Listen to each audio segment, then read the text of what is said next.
Hey there guys, this is your host Richard with another marvelous video. In the Scargiver, the setting is largely confined to Veldt, where Kora and other survivors from the first film settle to prepare for war. I mean, that's what the entire movie was about. Building up, and then some more of it. She went to various worlds to gather men and women who would fight for her, and with her to save her homeworld, the medieval farming moon. So, a lot was going on in there, and there was hardly any character development. But that didn't happen this time around in Scargiver, where director Snyder used this simplified plot to focus more deeply on character development. Kora, the lead, and the one whom after the movie is named, confides her secrets in Gunnar, which culminates in a blossoming romance. The townspeople engage in a 2-day crash course of battle training sessions, which allowed even minor characters to evolve. Key characters like Titus, Nemesis, and Milius explore their backgrounds and build new relationships with the locals. This groundwork adds real weight to the looming battle and attempts to make the audience invested in the fates of the characters. Before I explain the ending, let me just run you through the major events and subplots of the movie. Don't worry, I won't torture you with a scene-by-scene synopsis.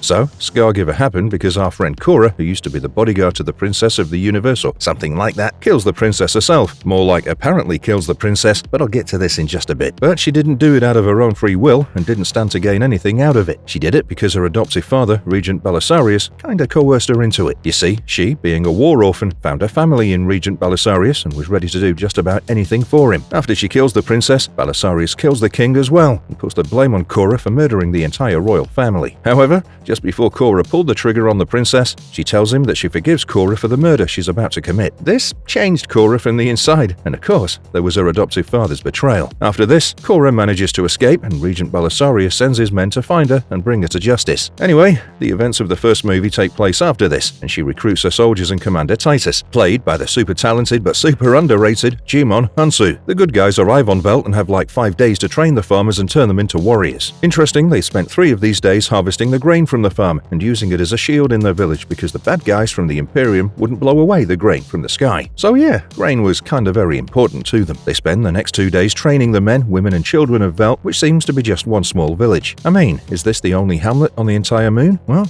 because of this, world exploration takes a major hit, much like the Dreadnought, the ship of Admiral Atticus Noble, who was anything but noble. Anyway, that happens, and in the end, some more good guys come in and save the day. In the end, we see a funeral ceremony for the fallen warriors, including Kora's bow. She then goes on to reveal her dark secret about killing the princess to everyone. But wait, there's a twist. Commander Titus already knew the secret, but he always knew that. Well, here's the juicy part. I'll give her herself.